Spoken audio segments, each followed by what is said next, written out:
Hello guys, আজকে হইলো আমার বড় ননদের ঘরের ভাগ্নের আশীর্বাদ। আর তার জন্য আমরা সবাই আজকে রেডি হইয়া আজকে আশীর্বাদের আয়োজন করা হইতেছে। আর এদিকে এই যে রান্না বান্না চলতেছে, আর এদিকে হয়েছে বরের বোন উইদাউট মেকআপে ঘুরতেছে, বাকি ঘরের সব রেডি। তো তোমাদের আরো দেখাইতেছে আগে আগে আমরা কি কি আয়োজন করছি আজকে। এটা কি রান্না করছো? মুড়ি ঘন্ট, এটা মাছের ঝোল, আর এটা হচ্ছে বড় মাছ। পাবদা মাছের ঝোল কোনটা? এটা এদিকে রান্না হয়ে গেল পাবদা মাছের ঝোল। ঝোল না, অ্যাকচুয়ালি পাতুরি।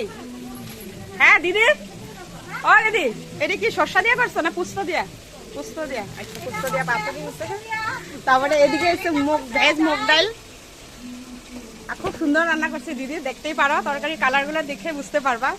আর এদিকে এটা পটলের কি হবে? তেল পটল।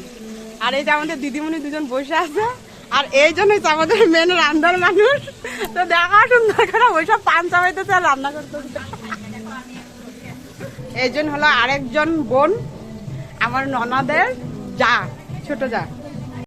ওই যে মাসি শাশুড়ি মেকআপ করতেছে, এখনো মাসি শাশুড়ির মেকআপ হয় নাই।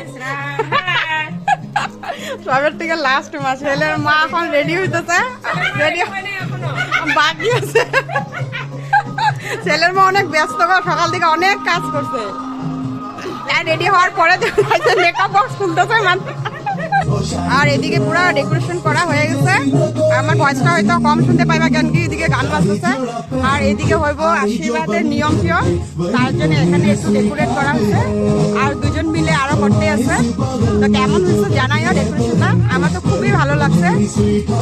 তো এদিকে দেখতে পারো ঠাকুরদাও বসে পড়ছে উনি ওনার কাজ করার জন্য। তো উনি ওদিকে ওনার কাজ করতেছে, আর এদিকে হইলো মেয়ের ঘর থেকে যা যা গিফটসগুলো দেওয়া হয়েছে এগুলি সব এদিকে ধান দুব্বা দিয়ে রাখা হয়েছে। আর ঠাকুরদার নিয়ম নীতি শেষে আমার দিদিও ওনার নিয়ম নীতি শুরু করে দিচ্ছে। উনি ওনার ছেলেকে ধান দুব্বা দিয়ে আশীর্বাদ করছে, আর আমরা সবাই বসে বসে দেখে খুব এনজয় করছি। কারণ দিদি এত সুন্দর করে অ্যারেঞ্জমেন্ট করছে, ভাবা যায় না। আমি তো ভাবি নাই দিদি যে এত সুন্দর করে একটা অ্যারেঞ্জমেন্ট করব, একটা সিঙ্গেল মাদার হইয়া এত কিছু এত সুন্দর করে মিলাইয়া রাখছে, মানে মুখে ভাষায় আমি প্রকাশ করতে পারি না।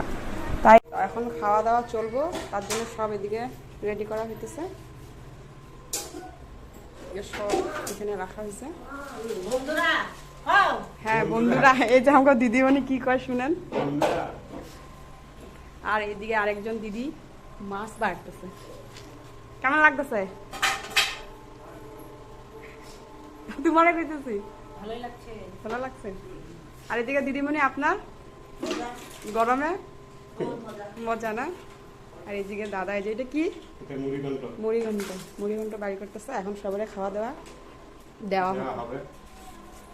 তা সবাই শেষে আমরা বয়ে পড়ছি তো খাইতে, আমাদেরও অনেক খিদে লাগতেছিল। তাই ভাবছি এবার আমরা খাওয়াটা সারি। আরো এদিকে দিয়ে দিচ্ছে গরম গরম ভাত, তার লগে দিয়ে দিচ্ছে বেগুনি, আর তারপরে দিয়ে দিচ্ছে এদিকে ভেজ মুগ ডাল। ভেজ মুগ ডাল তো এমনি ভালো লাগে, তার লগে আবার বেগুনি, তা তুলনাই নাই, তো শেষটিতে লাগে খায়া। তাই বেগুন বড়া সিরা সিরা মুগ ডাল মাইকা মাইকা মুখে দিতেছি আর টস টস করে গেলতেছি। আর তারপরে খাইতে না খাইতে দিয়া দিল এদিকে আবার তেল পটল। এদিকে বইছি পদি আর ননদ, তো ভাবতেই পারো কত দুজনের গল্প চলছে, আর এদিকে বয়ে বয়ে খাওয়া চলছে। তো দুজনে আবার গল্প করে করে খাইতে না খাইতে দিয়া দিল এদিকে আবার মাছের মাথা দিয়ে মুড়ি ঘন্ট, যেটা নাকি কাবলি চানা দিয়ে করছিল। আর এটা আমি এবার ফার্স্ট খাইছি, আমি কাবলি চানা দিয়ে মাছের মাথার মুড়ি ঘন্ট ফার্স্ট টাইম ট্রাই করছি, খুবই টেস্ট হয়েছিল খাইতে। তারপরে নিয়ে নিলাম 2-3টা স্লাদ, তার সাথে গরম গরম ভাত। আর ভাত নিতেই না নিতে আশা করলো পাবদা মাছের পাতুরি, আর এদিকে আয়া পড়ছে কাতল মাছের ঝোল। ডিসাইড করতে পারতেছিলাম না কোনটা আগে খাই, তাই আগে ভাবছি না পাবদা মাছটাই আগে নেই, কারণ পাবদা মাছটা আমার ফেভারিট, খুবই টেস্ট লাগে আমার কাছে। তাই পাবদা মাছটা লিয়ে এসেছি। পাবদা মাছটা দিয়ে তেমন চট করা মাইকা টেকা খায়া সাথে না সাথে দিয়া দিল এদিকে আবার দই মিষ্টি। দই মিষ্টিটা সাইড করো আর কাতল মাছটারে এন্ট্রি করো। তো ভাবছি কাতল মাছটা টেস্ট করি। তো কাতল মাছটা বেস্ট, খুবই টেস্ট ছিল, কারণ খুব সফট আর ফ্রেশ ছিল, আর মাছের ঝোলটা পাতলা হলো, অনেক টেস্ট হয়েছিল। তো খাইলাম আঙুল চাইটা মুইটা একদম। তারপরে এদিকে বলো রসগোল্লা, যেটা নাকি বাঙালির ফেভারিট মিষ্টি, রসটা চিপে চিপে গোল্লাটারে খাইছি আমি। তারপরে ননদের বলছি তুমি খাবা, সে বলছে আমি খাবো না। তারপরে আমাদের মেয়ের ঘর থেকে ছেলের যা যা দিচ্ছিল তাই কয়েকটা ফটো ক্লিক করছি, আর খুব এনজয় করছি।